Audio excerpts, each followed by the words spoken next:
வணக்கம். நான் உங்கள் PKK live design with PKK. இனி ஒரு அழகான செய்தியோடு உங்களை சந்திப்பதில் மிக்க மகிழ்ச்சி. இன்று பிறந்த நாள் காணும் அனைவருக்கும் என் வாழ்த்துக்கள். திருமண நாள் காணும் அனைவருக்கும் happy anniversary, many more returns of the day. நேற்று எனக்கு நிறைய பேர் என் பேரனுக்கு வாழ்த்து சொன்னீங்க. உங்கள் அனைவருக்கும் என் மனமார்ந்த நன்றி. உங்களோட ஆசையோடு அவருடைய அந்த ஷோரூம் நல்லபடியாக போகும் நான் நிச்சயமாக நம்புகிறேன். இப்போ நம்ம நகை கடைக்கு வருவோம். இது இன்னொரு அழகான பீஸ். ஜுகல் கிஷோர் சப்சிபி ரோட்டில் இருக்குல்ல, அது. இதில் என்ன அப்படின்னா, ஒவ்வொன்றும் காசு மாதிரி போட்டு, ஓகேங்களா, அதில் ரூபி, எமரல், அன்கட் டைமண்ட், சுத்திம் பால் அப்படின்னு சொல்லி அழகாக பண்ணியிருக்காங்க. இடையிலே ஒரு பச்சைக்கல், மேலே ஒரு சின்ன மணி, கீழே ஒரு சின்ன மணி, முத்து அப்படின்னு போட்டிருக்காங்க. இது ஜுகல் கிஷோர் சர்சிபி ரோட், சென்னை. அங்கே இருக்க என்னுடைய நண்பர்கள், ஆனால் தான் அவங்கள பற்றி ஜாஸ்தி பேசுகிறேன். இந்த வளையல் அது மேட்சிங் வளையல். இயரிங் ரொம்ப பியூட்டிஃபுல்லாக இருக்குங்க. இந்த இயரிங் பாருங்களேன், இப்படி காமிச்சா நல்லாயிருக்கும். கீழே நாகாஸ் வேலை பண்ணிவிட்டு மேலே ரூபீஸ், அன்கட் டைமண்ட் வச்சு பண்ணியிருக்காங்க. இதுதான் நகையோட கதை இன்றைக்கு. Beautiful store, beautiful things come to beautiful people. ஒருத்தர் கேட்டாங்க, எதுக்கு மத்தியானம் நகையை காமிக்கிறீங்கன்னு. இது ஒரு பாசிட்டிவ் ப்ராஸ்பரிட்டி.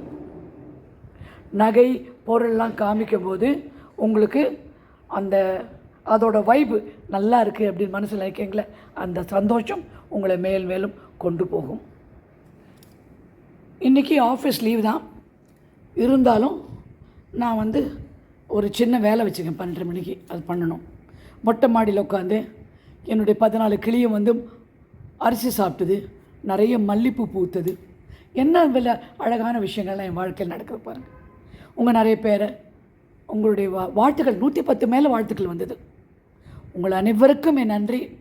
என் பேரனை வாழ்த்துனதுக்கு உங்களுடைய ஆசையில் அவன் நல்லா இருப்பான் அப்படின்னு நான் நம்புகிறேன். நான் என் கதையை இன்றைக்கி சொல்ல போகிறதில்ல, கொஞ்சம் கேதர் பண்ணிட்டு பண்ணணுன்னு நிறைய ஒர்க் இருக்கிறதால அதை நான் ரெடி பண்ண முடியல. என்ன சொல்ல வந்தேன் அப்படின்னா, நாம் நமக்கு வேணுங்கிறதெல்லாம் ஆல்ரெடி தேர் எனர்ஜியாக இந்த பிரபஞ்சத்தில் வீடு, கல்யாணம், பணம், நகை, பொருள், உடல் ஆரோக்கியம் எல்லாமே பிரபஞ்சத்தில் இருக்குது. அதுலேருந்து நம்ம கற்பனை வளத்துக்கு ஏற்ற மாதிரி, நம்ம எண்ணங்கள் உணர்வுகளின் அந்த சக்திக்கு ஏற்ற மாதிரி அது நம்மை சேரும். ரொம்ப முடியும். உங்களால் முடியாத விஷயமே கிடையாது. யாராலையும் எதாலும் முடியாத விஷயமே கிடையாது. உங்களால் முடியும். முயற்சி செய்ய வேண்டும். உங்களுடைய கற்பனை வளத்தை நன்றாக கொண்டு போக வேண்டும். அப்படின்னா நீங்கள் கேட்டதெல்லாம் உங்களுக்கு கிடைக்கும். மேனிஃபெஸ்டேஷன், காட்சிப்படுத்துதல் மூலமாக பிரபஞ்சத்திற்கு அதிர்வலை அனுப்பி அந்த சப்கான்ஷியஸ் உள்ளுணர்வுகளால் நம்ம பிரபஞ்சத்திலேருந்து நமக்கு வேணுங்கிற அத்தனையும் அடைய முடியும். எதுக்கு திரும்ப இதை சொல்லிட்டு இருக்கேன்னா, நிறைய பேர் ஃபோன் பண்ணும்போது, நான் இப்படி எழுதிட்டேன், இன்னும் நடக்கலை, நான் அப்படி செஞ்சேன், நடக்கலை. நடக்கணும், செய்யணும்னா நடக்காது. இப்போது, இன்று, இந்த க்ஷணமே நடந்து விட்டது. மிக்க நன்றி. இதில் ஒரே ஒரு விஷயந்தான் ரொம்ப முக்கியம். ஏன்னா நன்றி உணர்வு. அது என்னன்னா நன்றி. தேங்க்யூ. காலையிலேருந்து பெட்டை விட்டு எழுந்தேனா, தேங்க்யூ. என் பெட்டு எனக்கு நல்லா இருந்ததா, தேங்க்யூ. நான் நல்லா தூங்கினேன்னா, தேங்க்யூ. எழுந்தவுடன் யாரோ ஒரு காஃபி கொடுக்குறாங்களா, அவங்களுக்கு தேங்க்யூ. ருசிக்கிற அந்த காஃபிக்கு தேங்க்யூ. இப்படி உங்களால் சொல்ல முடியும்னா கண்டிப்பாக உங்கள் வாழ்க்கை நீங்கள் நினச்சது அத்தனையும் நடக்கும். ஏன்னா அந்த தேங்க்யூன்ற வைப்ரேஷன் உங்களுக்கு சொல்லும் போதே, நினைக்கும் போதே ஒரு சந்தோஷம் மனசில் உணர்வு உண்டாகும். அந்த உணர்வு அப்படியே பாசிட்டிவ் வைப்ரேஷன், நேர்மறையான வைப்ரேஷனாக, அதிர்வலையாக ஆழ்மனத்துக்கு போய் ஆழ்மனத்துலேருந்து பிரபஞ்சத்துக்கு ரிஃப்ளெக்ட் ஆகும்போது அது மேலும் நீங்கள் நினச்சிக்கலாம், மேலும் தூங்க வைக்குமா, மேலும் எழுப்பி விடுமா. அப்படி இல்லை. மேலும் நல்லுணர்வை உங்களுக்கு கொண்டு வரும். நல்லுணர்வு மேலோங்க நீங்கள் வேண்டுவதை பெறலாம். இப்போ உங்களுக்கு ஒரு 10 லட்சம் பணம் வேணும்னு வச்சுக்கோங்க. 10 லட்சம் பணத்துக்கு என்ன உபயோகம், எதுக்காக அந்த 10 லட்ச ரூபா, புரிஞ்சுதா? அதை நீங்கள் ஃபிக்ஸ் பண்ணணும். இப்போ எனக்கு 10 கோடி ரூபா வேணும். 10 கோடி ரூபா எதுக்கு வேணும், என்னென்ன லோன் எல்லாம் அடைக்கணும், இதெல்லாம் பே பண்ணணும் அப்படின்னு சொல்லி நான் எழுதுகிறேன், புக்கில் எழுதுகிறேன். இதெல்லாம் முடிக்கணும், இதெல்லாம் முடிஞ்சுது, இதெல்லாம் நடக்குது அப்படின்னு அந்த இன்டென்ஷன், எண்ட் யூஸ் அப்படின்னு சொல்லி இங்கிலீஷில் சொல்லுவாங்க. ஒரு விஷயத்தை விட முடிவான வேலை என்ன, உங்களுக்கு சந்தோஷம் கொடுக்கக்கூடிய அந்த விஷயம் என்ன அப்படின்னு நீங்கள் யோசனை பண்ணிக்கணும். அப்படி யோசனை பண்ணும் பட்சத்தில் நீங்கள் அந்த எண்ட் யூஸை மனசில் வச்சுட்டு 10 லட்சம் வேணுங்கிறதோட எனக்கு 10 லட்சம் ரூபாய் கிடைத்து விட்டது, இந்த வேலையை அதில் முடித்து விட்டேன், இப்போது பிரபஞ்சத்துக்கு நன்றி, அதை ஆட் பண்ணிக்கோங்களேன். எண்ணத்துக்கெல்லாம் உங்களுக்கு 10 லட்சம் வேணும். அதே மாதிரி உடல் ஆரோக்கியமாக இருக்கிறது, நான் மிக நலமாக இருக்கிறேன், நான் நலமாக இருப்பதனால் மிக சந்தோஷமாக இருக்கிறேன், இப்போது பிரபஞ்சத்துக்கு நன்றி. என் குழந்தையை மாத்திரம் எப்போவுமே தலையிலேருந்து கால் வரைக்கும் தொட்டு நீங்கள் பேத்தணும். இந்த தலை மிகவும் நன்றாக இருக்கிறது, இந்த மனம் நன்றாக இருக்குது, கை நல்லா இருக்குது, கால் நல்லா இருக்குது அப்படின்னு சொல்லிட்டு. ஒரு அம்மாவோட ஹஸ்பண்ட் வந்து கால் நடக்க முடியாமல் இருக்குன்னா அவங்களுக்கு அதுதான் சொல்லியிருக்கேன். நீங்கள் தினமே சொல்லுங்கள், என் கணவர் மிக நன்றாக நடந்திருக்கிறார். ஒரு ஃபோட்டோ எடுத்து ஒட்டி அவர் நல்லா இருக்கும்போது போட்டுக்கோங்க. குழந்தை நல்லா இருக்கும்போது இருக்க ஃபோட்டோலாம் கண்ணு முன்னாடி வச்சுக்கோங்க. கண்டிப்பாக உங்கள் குழந்தை குணமாயிடும். இதுதான் ரொம்ப சிம்பிள். காட்சிப்படுத்தி உணர்வுகளை ஊட்டி manifest and give emotion to that. நடிங்களேன்ப்பா, நடந்து தான் நடிங்களேன். நமக்கு தான் நடிப்பு எல்லா நேரமே பண்ணிகிட்ருக்கோம்ல. நடித்து அது வந்தால் மாதிரி நீங்கள் நினச்சிங்கன்னா ஆட்டோமேட்டிக்காக நீங்கள் கேட்குற அத்தனையும் நடந்துவிடும். இப்படி நீங்கள் செய்யும்போது என்ன ஆகும்னா, இதை அதை பற்றி தான் யோசனை பண்ணணும்.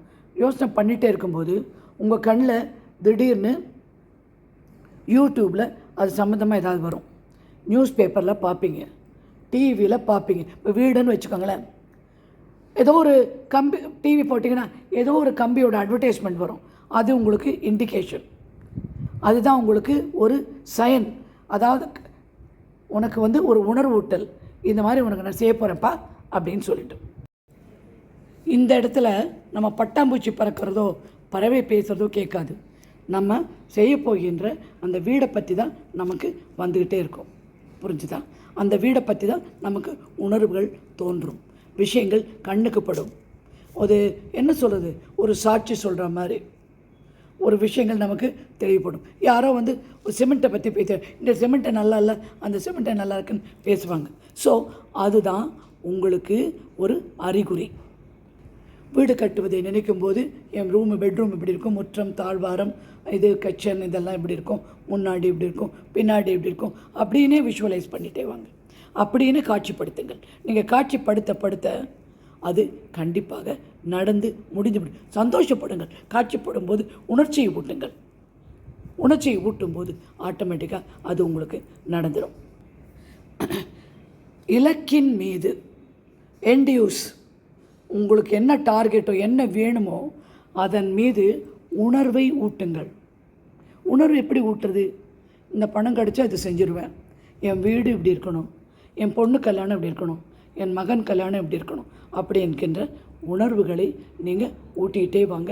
உங்களுடைய தேவைக்கேற்ப, இலக்கிற்கேற்ப நீங்கள் அதை செய்யுங்க. அப்போ ஆட்டோமேட்டிக்காக அந்த உணர்வு சந்தோஷத்தை உண்டாக்கி அது அப்படியே உங்களுக்கு பிரபஞ்சத்தில் போய் வந்துடும்.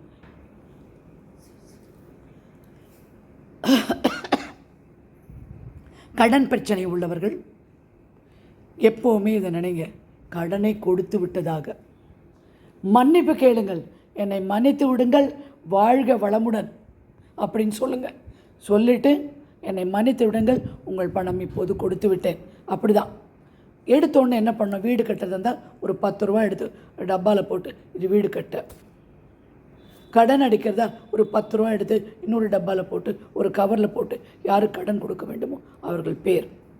இந்த மாதிரி ஒவ்வொரு விஷயத்துக்கும் ஒரு ஃபண்ட் அலாட் பண்ணுங்கள். பொண்ணு கல்யாணமாக ஒரு 1000 ரூபா எடுத்து வைங்க, பையன் கல்யாணமாக ஒரு 1000 ரூபா எடுத்து வைங்க தனியாக.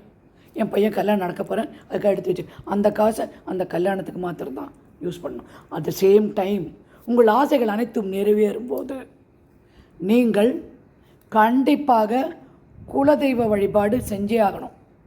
அடுத்தது தர்மம். கருணையோடு மனது வைத்துக் கொள்ளுங்கள். தர்மம் செய்ய வேண்டும். ஒரு 5 ஹோம்லெஸ்க்கு, வீடு இல்லாதவர்களுக்கு, வயசானவர்களுக்கு சாப்பாடு போடுங்க. குழந்தை இல்லையா, அநாத ஆசிரமத்துக்கு போய் குழந்தைங்களுக்கு சாப்பாடு கொடுங்க, துணிமணி வாங்கி கொடுங்க. இந்த கருணை உள்ளம் காமிக்க காமிக்க பிரபஞ்சத்துக்கு உன்னால் என்ன செய்ய முடியும்? கடவுளுக்கு உன்னால் என்ன செய்ய முடியும்? அவர் படைத்த மற்ற ஜீவராசிகளுக்கு நீ கருணையுடன் இருந்தால் அதுதான் நீ கடவுளுக்கு செய்கிற தொண்டு. கோவிலில் பாலாபிஷேகமும் இன்னொன்றும் முக்கியம்தான். ஆனால் நீ இதை செஞ்சேனா அந்த ஒவ்வொரு உயிரிலும் உள்ள ஆன்மா சந்தோஷப்பட்டு உன்னை வாழ்த்தும். உனக்கு என்றும் அது நல்லதாகவே முடியும். நீங்கள் நடந்ததற்கும், நடந்து நடப்பதற்கும், நடக்கப் போவதற்கும் சேர்த்து நன்றி சொல்லுங்கள். மனம் நிறைந்த சந்தோஷத்தை வெளிப்படுத்துங்கள். இன்னொரு விஷயம் என்னென்னா, இப்போ ஒரு சுச்சுவேஷனில் உட்காந்துக்கோனா அதை நினச்சி என்ன பண்ணுறது இல்லாமல் அந்த சுச்சுவேஷனை அங்கே விட்டு வெளியில் இருந்து பார்த்து பிரபஞ்சத்துக்கு நன்றி, இது முடிந்து விட்டது, ரொம்ப கஷ்டம் அது பண்ணுறது, பட் ட்ரை பண்ணுங்கள். ட்ரை பண்ணால் கண்டிப்பாக உங்களால் அது முடியும். நிச்சயமாக அதுலேருந்து நீங்கள் வெளியில் வருவீங்க. 10 நாள் துக்கப்பட்டவனும் 10 நாள் சந்தோஷப்பட்டவனும் கிடையாது. மாற்றி மாற்றி மாற்றி மாற்றி நீங்கள் இது வரும். நிறைய விஷயங்களை பார்த்து சிரியுங்கள். ஹாப்பினஸ் இல்லையா, சந்தோஷம் இல்லையா? சந்தோஷம்தான் அதே அலைவரிசை. எதுக்கு அலைவரிசை? ப்ராஸ்பரிட்டி, அதாவது செல்வ வளம், உடல் ஆரோக்கியம், மனதைரியம், இவை எல்லாத்துக்குமே அதே அலைவரிசை தான். அதனால் சின்ன சின்ன விஷயங்களுக்கு சந்தோஷப்படுங்கள், சிரியுங்கள். வாய் விட்டு சிரியுங்கள், நோய் விட்டு போகும். சந்தோஷமாக வாழ்க்கையை ஓட்ட பாருங்கள். உடல்நிலை உங்களுக்கு சரியில்லையா, எந்த பாகத்தில் உடல்நிலை சரியில்லையோ அதை பார்த்து இத்தனை நாள் என்னோடு நன்றாக இருந்தாய், இனி கொஞ்ச நாள் நன்றாக இருக்கும்படி உன்னை வேண்டி நன்றி நன்றி நன்றி. நீ சரியாகி போயிட்ட, நல்லா இருக்குது, கிட்னி சரியாக போச்சு, ஹார்ட் சரியாக போச்சு, கேன்சரே கிடையாது, நல்லா இருக்கேனா அப்படின்னு நினச்சிக்கோங்க. இப்போது நலமுடன் இருக்கிறேன், பிரபஞ்சத்திற்கு நன்றி அப்படின்னு சொல்லுங்கள். உங்கள் வாழ்க்கையில் பட்டாம்பூச்சி பறவை ஒலி தவிர வேறு விஷயங்கள் இருக்கும். அதாவது 1111 111 222 444 555 888 நம்பர் தெரியும். அந்த அறிகுறியை நீங்கள் கொஞ்சம் பார்த்துக்கோங்க. அது வரும்போது நீங்கள் என்ன சொல்லணும், என்ன அஃபர்மேஷன் சொன்னீங்களோ, என்ன பிரகடனப்படுத்துகிறீங்களோ அதை நீங்கள் சொல்லுங்கள். அதுவும் உங்களுக்கு ஒரு அறிவு. பிரபஞ்சத்துக்கு நீங்கள் செய்கிற அனைத்தும் தெரியும். நீங்கள் அதை வேண்டுறீங்களோ இல்லையோ, நினைக்கிறது நடக்கிறது ஒவ்வொரு விஷயம் நுணுக்கமாக கவனித்து அதை தான் அது எதிரொலிக்கும். அதுபோல் நல்லதே நினைத்து நல்லதே கொண்டு எப்போவுமே நீங்கள் இருக்க பாருங்கள். நல்லதை தவிர வேறு எதுவுமே நினைக்காங்க. அள்ளி கொடுக்கும் வாழ்க்கை உங்களுக்கு மிக மிக அருகில் இருக்கிறது. ஆனால் ஒரு பிடி சோறு ஒரு நாய்க்கோ, கொஞ்சம் அரிசியோ பருப்போ தண்ணியில் நினச்சி பறவைக்கோ நீங்கள் போட்டுட்டு வாங்க, உங்களுக்கு மேலும் மேலும் மன நிம்மதி வரும். இந்த மாதிரி ஒரு பெயர் சொல்லுங்கள். நான் என்னை இந்த பிரபஞ்சத்திடம் சரணடைக்கிறேன். என் வாழ்க்கையில் செல்வ வளம், ஆரோக்கியம், மன நிம்மதி எனக்கு வேண்டுங்கின்ற அத்தனை பொருளும் நான் ஏற்றுக்கொள்ள தயாரான நிலையில் இருப்பதால் பிரபஞ்சத்தை எனக்கு அள்ளி தருமாறு வேண்டி கேட்டுக்கொள்கிறேன். இனி ஒரு அழகான செய்தியோடு உங்களை சந்திக்கிறேன். வணக்கம்.